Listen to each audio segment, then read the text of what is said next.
Hey you guys, welcome back to my channel. और हम आज करेंगे जो लास्ट पेपर हम सॉल्व कर रहे थे उसके चैप्टर 1, 2, 3 के questions we were doing in the last few videos. तो आज हम उसी को कंटिन्यू करेंगे और एक क्वेश्चन हमारा रहता था उसको आज हम कंप्लीट कर लेते हैं, ठीक है।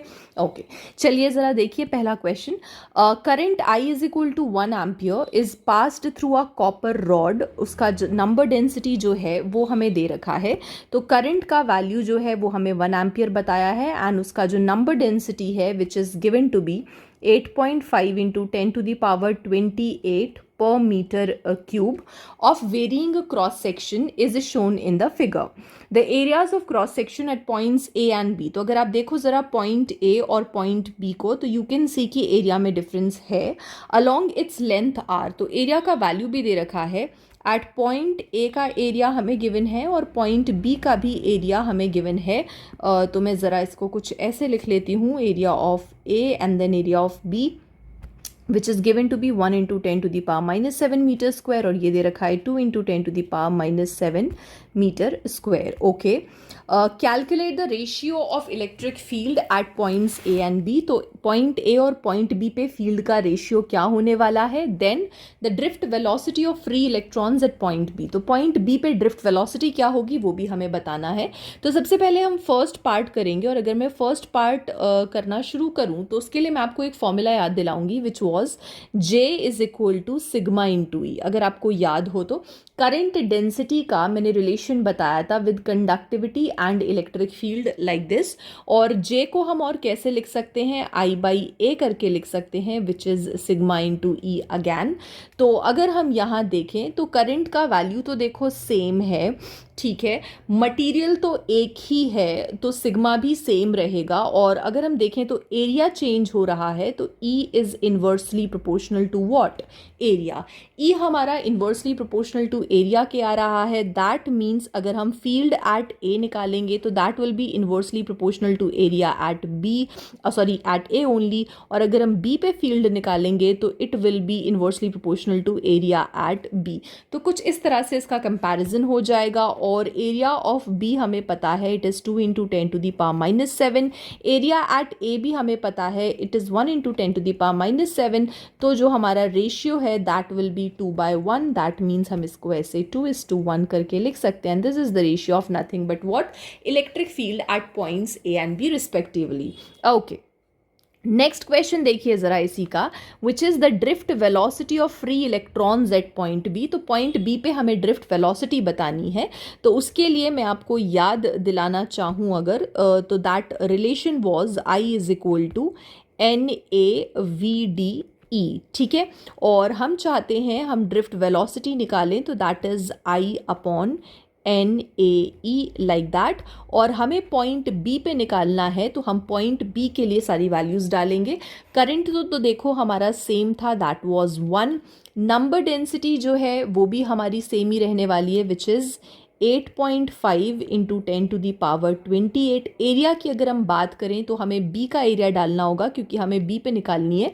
तो एरिया ऑफ बी जो है, बी वाले पोर्शन का जो एरिया है that is 2 into 10 to the power minus 7। And उसके बाद E का वैल्यू आप डाल दो 1.6 into 10 to the power minus 19। तो बस कुछ इस तरह से आप इसको कैलकुलेट कर लेना और आंसर निकाल लेना, और आंसर निकाल के मुझे ज़रूर बताना। चलिए नेक्स्ट क्वेश्चन देख लेते हैं, इसी के साथ था सेकेंड पार्ट में which is 2 point charges Q1 is equal to 16 microcoulomb and Q2 is equal to 1 microcoulomb are placed at points R1 vector is equal to 3 metre I cap and at point R2 vector is equal to 4 metre J cap. तो सबसे पहली चीज़ अगर मैं आपको करवाना चाहूँ तो वो ये है, चार्ज की लोकेशन हमें दे रखी है और आई कैप और जे कैप का मतलब ये है कि हमने एक्स एक्सिस और वाई एक्सिस के अलोंग की हम बात कर रहे हैं।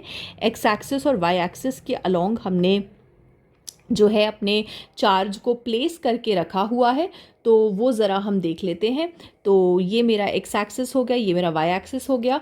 तो Q1 जो है वो रखा हुआ है कहाँ पर, 3 मीटर आई कैप, मतलब कि एक्स एक्सिस में कहीं वो 3 मीटर पर प्लेस्ड है। यहाँ पे जो है मेरा Q1 जो है वो रखा हुआ है। ओके, फिर उसके बाद Q2 जो है that is placed at 4 metre J cap. तो 4 मीटर मान लेते हैं कहीं यहाँ पर है 4 मीटर। ठीक है, this is Y axis, this was X axis, और यहाँ पे हमारा कौन प्लेस्ड है, Q2 प्लेस्ड है, which is 1 microcoulomb, and this is how much, 16 microcoulomb, right. अच्छा जी, find the net electric field at point vector R is equal to 3 metre I cap plus 4 metre J cap. That means what they are asking is कि ये वाला जो point है ना 3,4 का, 3,4 पे आपको निकालनी है इलेक्ट्रिक फील्ड, और वो फील्ड निकाल के आपको बतानी है, ठीक है। ओके, तो सबसे पहली चीज़, अगर हमें फील्ड निकालनी है तो what we will do is, field का डायरेक्शन चेक करो। अगर आप Q2 की वजह से देखोगे तो फील्ड का direction will B along this direction, जिसको मैं E2 वेक्टर बुला दूंगी, और अगर हम इसकी Q1 की वजह से देखेंगे तो फील्ड का direction will be in this direction, which जिसको हम E1 वेक्टर बुला देंगे, ठीक है। तो अगर मैं E1 वेक्टर को लिखूंगी तो E1 vector is simply nothing but what, E1 J cap, और अगर मैं E2 वेक्टर को लिखूंगी तो E2 vector is simply nothing but E2 I cap, ठीक है। तो जो भी आप टोटल फील्ड लिखोगे vector E, that will be simply what, E1 vector plus E2 vector, कुछ इस तरह से आप इसको लिखोगे। तो सबसे पहले तो हम E1 निकाल लेते हैं। तो अगर मैं E1 का सिर्फ मैग्नीट्यूड निकालती हूँ, E1 का सिर्फ मैग्नीट्यूड निकालती हूँ, तो E1 का वैल्यू क्या हो जाएगा, वैसे फील्ड का फॉर्मूला क्या बताया था मैंने, KQ/R², ये हमारा जनरल फॉर्मूला है। तो K का वैल्यू मैं डालूंगी 9 × 10⁹। चार्ज जो है हमारा वो है 16 माइक्रोकूलाम का, तो 16 × 10⁻⁻⁶। और अगर मैं डिस्टेंस की बात करूं तो it is at a distance of, अगर आप यहाँ देखो ये जो सेपरेशन है, अगर आप इस सेपरेशन को देखो, दिस सेपरेशन, तो this separation is basically nothing but 4 only, तो 4 का स्क्वायर, तो 4 × 4 लाइक दैट, ठीक है। तो जब आप इसको सॉल्व करोगे तो दैट विल कम अराउंड 9 × 10⁻3, ये मेरा E1 आ जाएगा। और अगर आप इसको वेक्टर फॉर्म में कर रहे हो तो बस यहाँ पे आपको जे कैप लगा देना है। देन उसके बाद अगर मैं E2 निकालती हूँ, E2, तो E2 के लिए डालूंगी मैं 9 × 10⁹। मैं चार्ज का वैल्यू डालूंगी विच इज़ 1 × 10⁻⁻⁶। और अगर मैं सेपरेशन की बात करूँ तो मुझे सेपरेशन ये डालना पड़ेगा which is nothing but 3 only, तो 3 × 3 कुछ इस तरह से।